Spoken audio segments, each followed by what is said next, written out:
Ago erokamano malach ahinya ne Nyasaye motimo ng'wono maduong' kendo nyadichiel mondo wachak wanwang're e studio ne makende ahinya mar Lolwe TV mondo wapuonjre weche moko gokinyi mar tich abich masani kapok iwuok mondo iringi idhi e tich makawuono.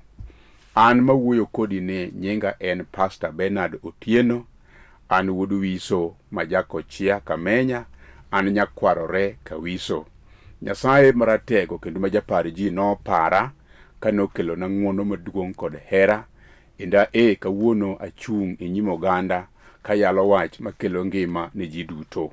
Mane momiyo anwang'ora ka kuom ng'wono kendo aonge gi ratiro mar bedo ka. To en mana ng'wono ma Nyasaye otimona mondo achung' e nyim ji. Ka en dwaro mar jal machielo dikora aonge ka nikech ne ok an dhano malong'o e nyim oganda. To Nyasaye maratego no osemiya thuolo mondo abed ka kapuonjo wach Nyasaye makelo ngima ne ji. Ibe achiel kuom oganda ma Nyasaye owalo mondo winjie wach makelo ngima gi sani. Kapok awacho wach moro amora, tadwa nago erokamano mang'eny ahinya ne Nyasaye maratego no. Kendo ago erokamano bende ne oganda mochung' ne wachni kaka Jololwe TV mosetiyo maratego ahinya nikech wachni. Chunya mor kod owadwa Sam Ochola manyo timo ng'wono kendo timo hera maduong' moloso ohala machal kod ma ka to wacho jo Nyasaye mondo bi mondo yalie wach Nyasaye mondo gwedh Sam Ochola kamoro amora ma entie. Tim maduong' matiyo e Lolwe TV kako telnegi kod Niko Kelo, oganda gi osetiyo matek. Nyasaye mondo gwedhgi nyaka jago picha mara, Nyasaye mondo umi kod odi erokamano mang'eny. Bende adwane mondo ago erokamano ahinya ne famili mara kamoting'o jaoda Mary Atieno gi nyithinda duto mosechung' e wachni motegno mondo wachni oyal e odwa kanyo kendo odwa kanyo mondo bed kanisa mar Nyasaye ka wayale wach Nyasaye makelo ngima kendo walamo ne oganda duto. Erokamano ne Nyasaye mondo timo ng'wono mondo anwang' famili machal kod mano. Bende adwane mondo ago erokamano mathoth ne oganda mang'eny mosechung' e toka kadhiro wachni gi yore mopogore opogore. Achiel kuomgi en Mr. Michael Masiaga mosetiyo matek gi tim mare mondo injili ochop kama ochopeni. Bende en tagone erokamano makenda ahinya kendo alamone Nyasaye mondo ogwedhe kuom tich matek mosetiyo ne nyithindo. Okawo nyithindo ka kod kacha kendo terogi e sikunde mopogore opogore kendo ng'iyo yo magisomogo. Owadwa Michael, Nyasaye mondo ogwedhi kendo par odi gi gimoro amora mitimo. Adwa nago erokamano ne owadwa bende Pastor Pius Misala, wuoyi ma Chula Imbo, wuod Kisumo. Nyasaye mondo ogwedhe ahinya. Gin kod owadwa Dan owade ma Semiko Budho gi jaode manyare Imbo ma min Kevin. Giduto te kanyakla yawuoyigo osetiyo ne Nyasaye matek ok nyal kalo mok agonegi erokamano. Nyasaye mondo ogwedhegi ahinya. Bende adwane mondo ago erokamano e yo makende ne mama Mary Abwao ma Lego kuom gik moko duto te mosetimo ne Nyasaye. Nyasaye mondo ogwedhe mang'eny ahinya. Owadwa Hannington kani Magunga, in bede kama intiere daktari, Nyasaye mondo mak badi. Tiere mama wa iluongo ni Mrs. Karen Wiso, en Chiliel to en dala kanyo. Mama wa nosetiyo matek ahinya, en bede Nyasaye mondo ogwedhe. Tiere mino Yugis maluor ahinya Mrs. Obonyo, Dhorangach Kowidi kanyo. Mama, Nyasaye mondo chung' kodi weche matek mikale. Alamoni kendo ang'eyo ni Nyasaye maratego no biro umi kendo enotelni e weche duto. Kata ok atieko ji te ma osechung' koda e wachni, to adwaro ni mondo ibede kama intiere noro maroma gi mano. Ok dakwan ji duto nikech gin oganda mathoth. Nyasaye maratego mondo umi kendo in bende ogwedhi mang'eny. Adwaro ni kama gikieno to koro walame Nyasaye mondo apuonje wach moro matin mondo Nyasaye mondo ogwedhi ahinya. Wuonwa kendo Nyasachwa maratego, Osana maruodh kinda, Osana maruodh lela, agoyo ni erokamano e okinyi masani. Aseneno badi kendo aseyie ni initie. Isetimo gik malong'o, isetimo gik madongo.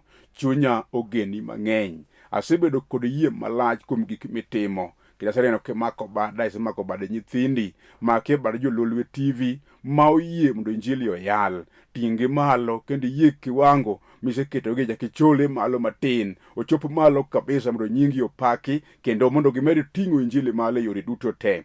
Bed alamo ne mama ni man kod chandruok maduong' ma wach matek osemako, inene kama entie kod nindo piny kod tuo marach, kendo ok onyal konyore, to mak mana ka in mimako bade. Ing'eyo kijana ni, ing'eyo wuoyi ni, ing'eyo jaduong' ni, ing'eyo dayo ni, ing'eyo nyathi kich ni, in mitimo gik madongo Jehova timne ka ng'wono mari nitie. Wedwa richowa mathoth mosebiro nyaka nyimi, tipuodhwa kanyakla mondo iketwa kare. Warruok mang'ongo manyo ikelo ne Nyasaye mondo okel ber ne oganda duto, mak badwa e yore duto te. Obedo wach matek machalo nade ma jasigu oriwo, kendo dagi ni ok wanatweny kwa kadho kocha. Miwa thuolo marang'ongo Nyasaye maber mondo wakal ka wamiyo wuodo nyingi duong'. Chunya ogeni nikech pok nikuodo wiwa kata sani iko gik malong'o. Parowa yore duto te, pare nyithindi, ikel kwe kod ng'wono gi hera malach ne oganda duto te mawinjo kendo maneno wachni sani. Mulgie konde ka konde, ikel gik ma onge mondo bedie. Wenwa kama osekiere ripuodho iketwa kare, iloswa ne dala. Miwa winjo mar mako weche malong'o misemiyo wasani gokinyi mondo wadag godo kanyakla e dhood chunyo, mondo ikwa ne biro mar Ruoth ma wang'eyo nokayo machiegni. Herani mondo umor yate weche duto, ok wachuno to wasayo e nying Yesu Kristo ma Jawarwa. Amen. In bende akwai kama intiere ni wachie ni amen, mondo Nyasaye ogwedhi kendo ting'i malo. Adwa ni mondo asom kitabu mondiki mar Wuok 14, matindo 20 kod 6, 27 gi 28, mawacho kama: Ruoth Nyasaye nowacho ne Musa niya, rie badi e nam mondo pi oduogo oim jo-Misri gi gechegi kod jogi ma joidh farese. Mi Musa norieyo bade nam, kendo kane piny oyawore, pi noduogo e wang'e machon. Jo-Misri noyudo ringo ka pi duogo, mi Ruoth Nyasaye notiekogi e chuny nam. Pi noduogo moimo geche lweny gi joidh farese kod jolweny duto mag Farao manolawo jo-Israel ei nam. Onge kata ng'at achiel mane odong'. To jo-Israel noseng'ado nam ka wuotho e lowo motuo ka pi ogingore koni gi koni. Ma e wach ma Nyasaye omiya gokinyi mondo akel wapogo kodi. Mana kaka asewacho, an mawuoyo kodi nyinga Pastor Bernard Otieno Wiso, kendo adak e dala ma Dandora ka, Nairobi, kayalo wach Nyasaye ei Dandora kanyo, kendo ei Nairobi msima. Nyasaye osegwedha momiya kanisa mar Foundation of Eternal Life Church, kama wayale wach Nyasaye gi jotich Nyasaye mamoko ma Nyasaye osekelonwa, ka bishop marwa en Bishop Julius Otieno mawuod Dondi, mawuod Gem Kaudha. Koro Nyasaye mosekelo ng'wono machal kod ma, Nyasaye mosetimo hono, Nyasaye maratego, Nyasaye ma ok lokre no, omiya wach mondo abigodo e nyimi. Kendo thuono wach moda wuoye en ni gionge giduto. Gionge giduto. Ang'o ma onge duto? Chik iti mondo winji wach modwa wuoye sani. Kendo wach ni eri en wach malong'o mosekonyo miere mang'eny, kendo osekonyo ganda mathoth. Akwayo ni bedie mos kendo ibolri, wach ni bolruok ne, kendo ng'ama bolore ne ema winje, ema yude, bende ema okonyo. Adwa ni mondo anyisi sigana matin kende mabede samoro kata in bedi ng'eyo, kendo sigana ni ji mathoth oseng'eye. Apano ibe in achiel kuom oganda mong'eyo sigana ni.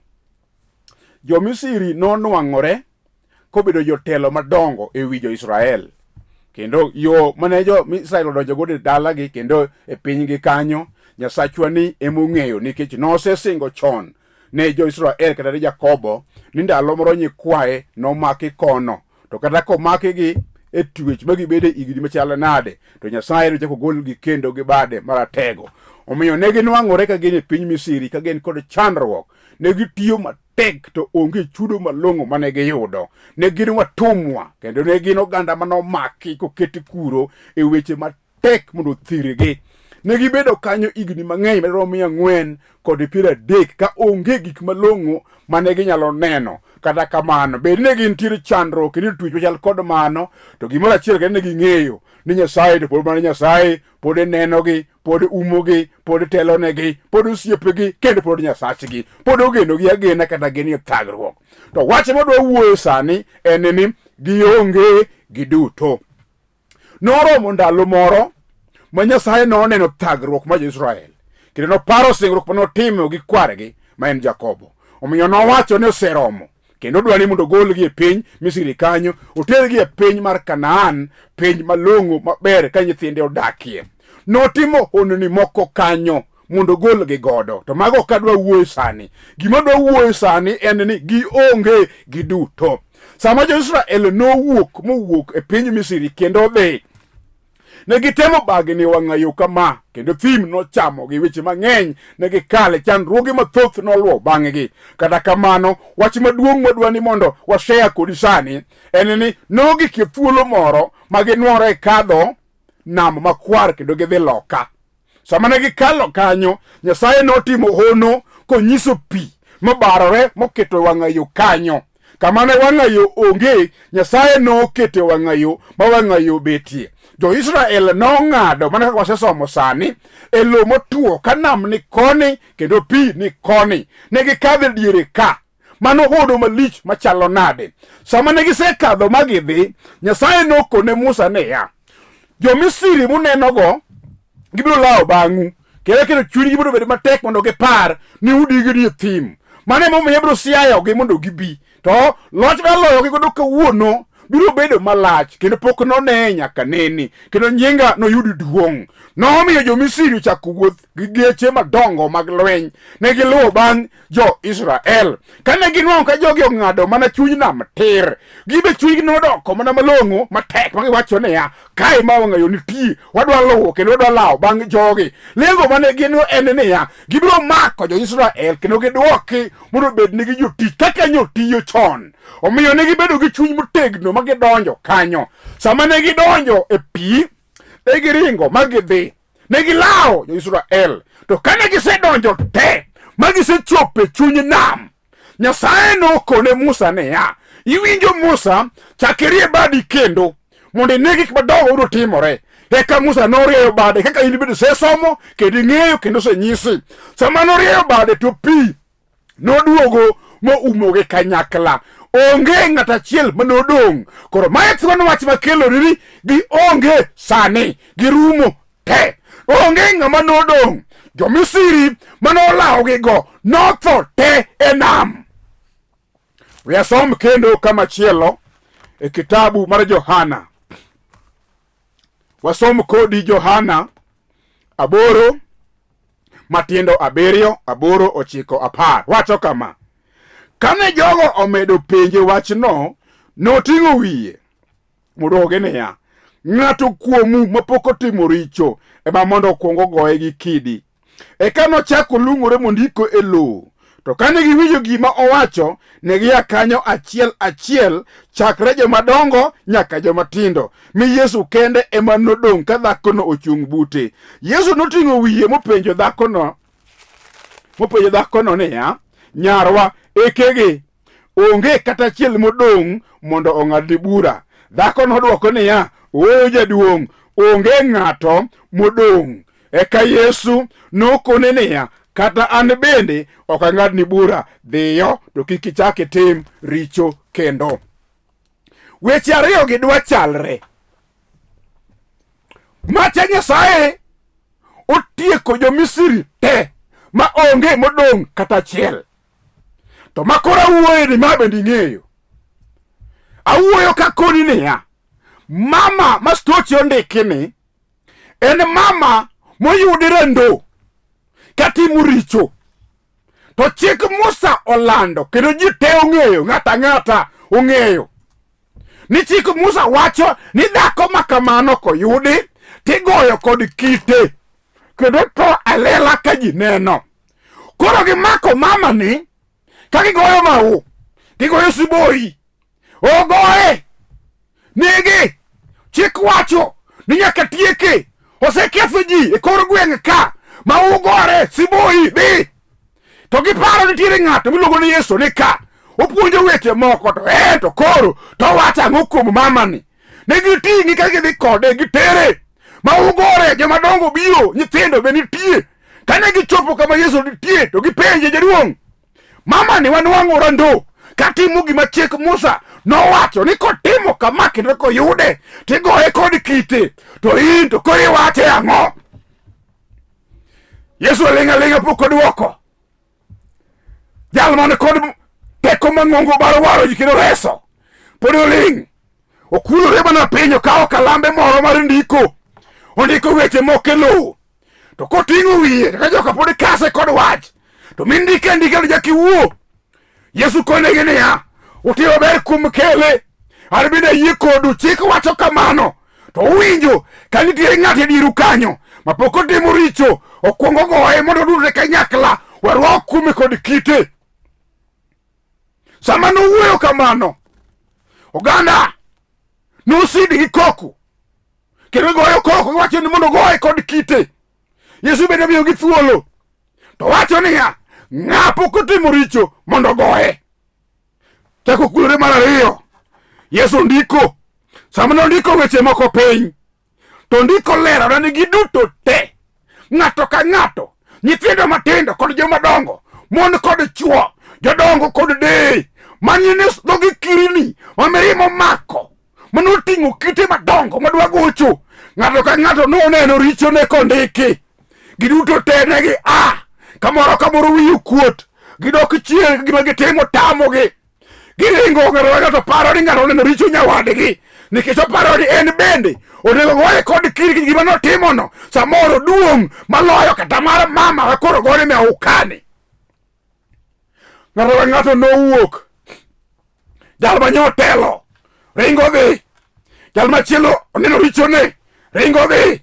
Ndiko lero na niya, giduto te negi mane wach momiyo abiro kasa ni mondo akoni ni gionge te gise wach makelo gokinyi masani en wach machwero pi wang'.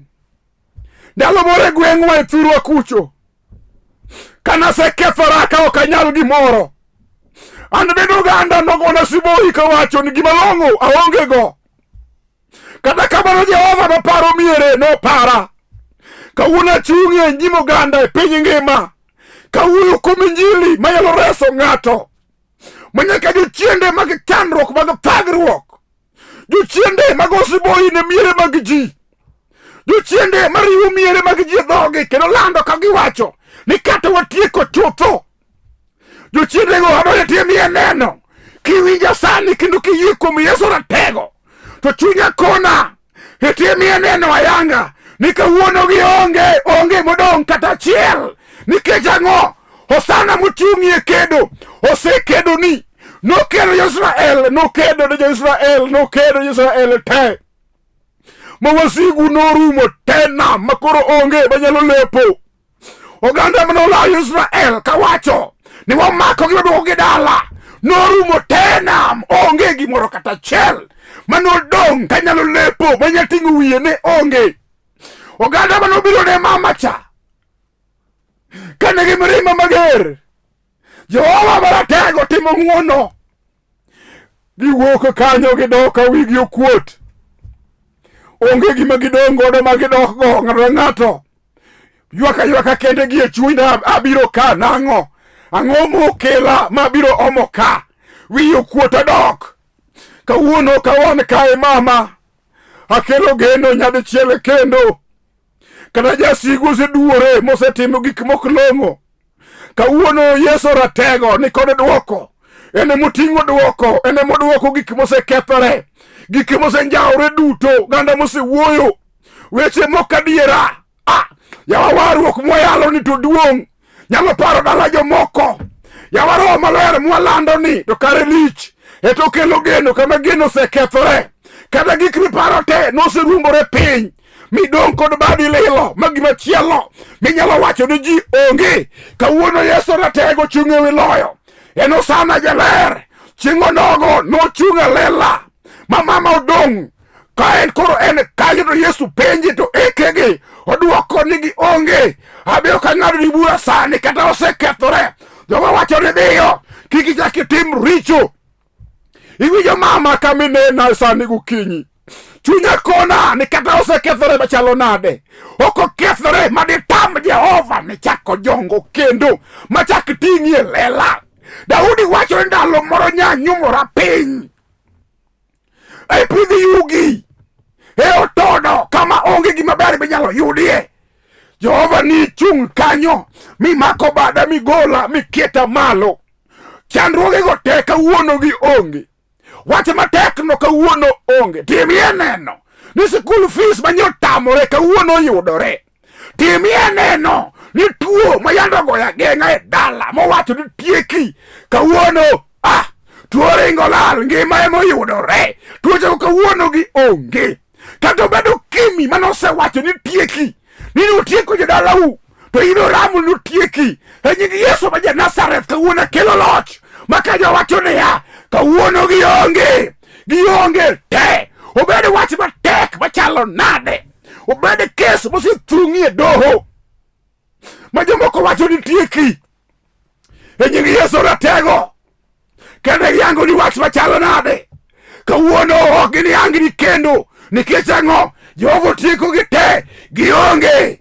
Obed wach matek machalo nade manochung' e dhorangau kawacho ni ok nyalre kawuono e nying Yesu mayalo wachne, e nying Yesu matieko dukum duto, e nying Yesu makelo ber, e nying Yesu simba makayuda.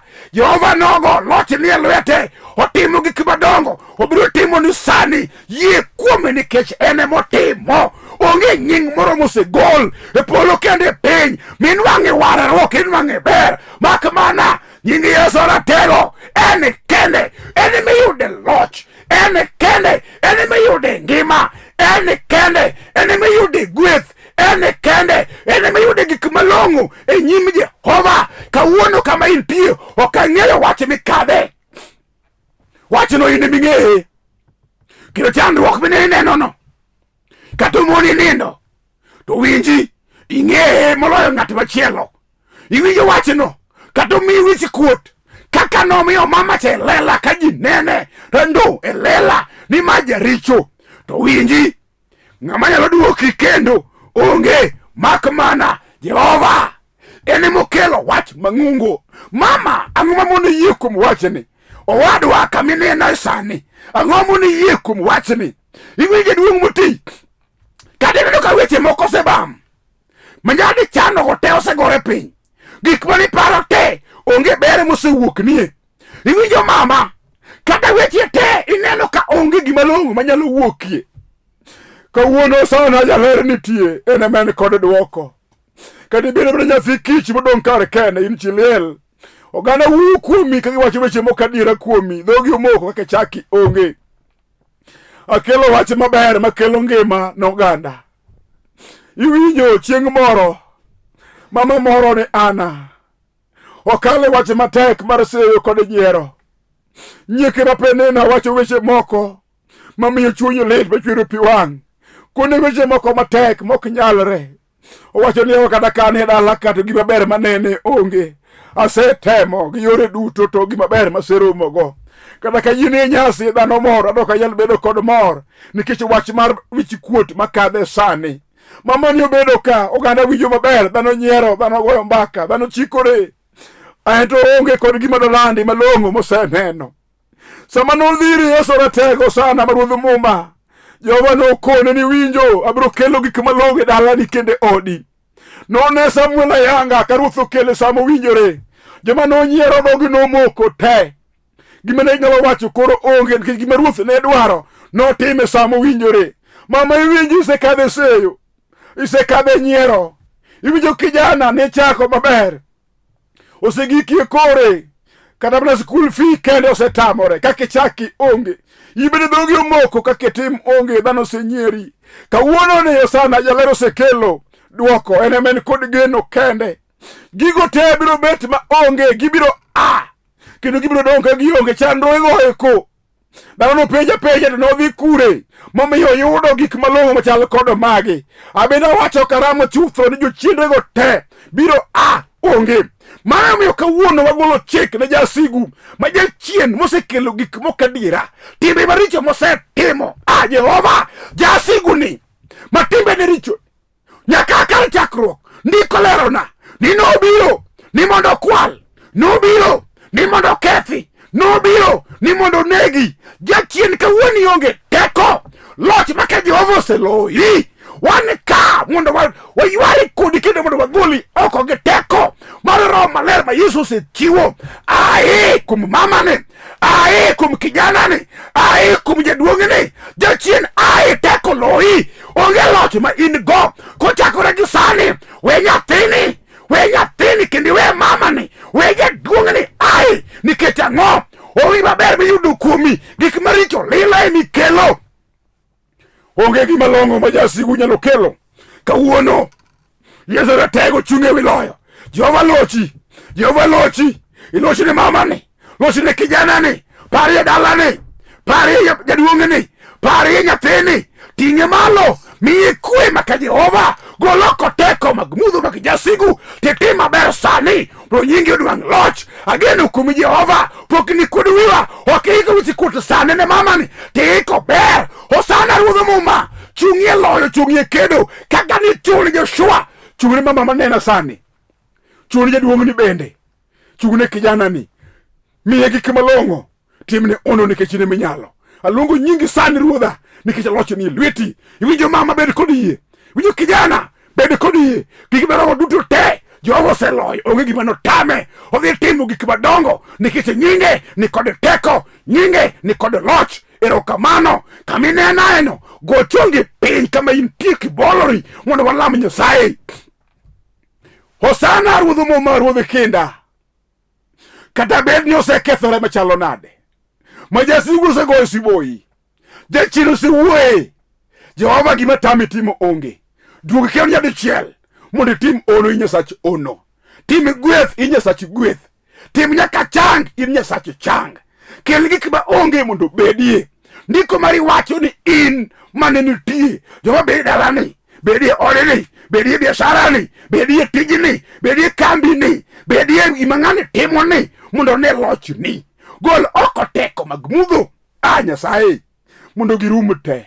Teko mag mudho mondo bed ma onge. Nyingi odwang' loch gik moko duto. Erokamano isewinjo kendo iko duoko. Alamo ka yie e nying Yesu ma Jawar. Amen. Mana kaka wacho kachako. An nyinga Pastor Bernard Otieno. An wuod Wiso ma Jakochia. Ayalo wachne kanisa mar Foundation of Eternal Life Church. Kadipo non Nyasaye yie ni in machiegni Nairobi ka. B Dandora Phase 5. Kibiro ka intiere jo Iwela. Telewo yoreno kichomo AP line. Kichopo kamoro ne Samlis Education Center.